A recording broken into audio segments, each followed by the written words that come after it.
أعوذ بالله من الشيطان الرجيم.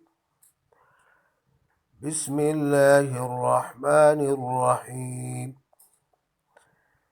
يا بني إسرائيل اذكروا نعمتي التي أنعمت عليكم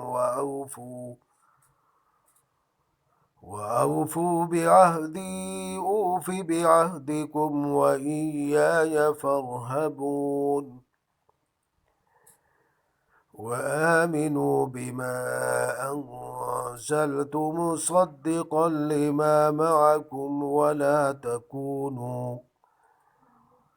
ولا تكونوا أول كافر به ولا تشتروا بآياتي ثمنا قليلا وإياي فاتقون.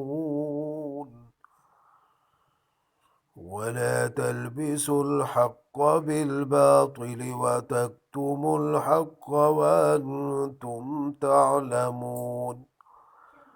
وأقيموا الصلاة وآتوا الزكاة واركعوا مع الراكعين. أتأمرون الناس بالبر وتنسون أنفسكم وأنتم تتلون الكتاب أفلا تعقلون.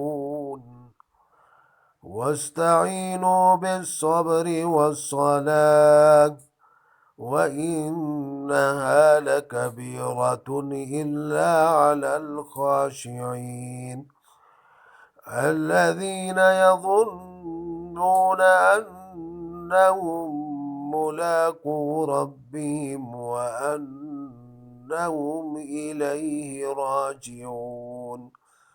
صدق الله العظيم.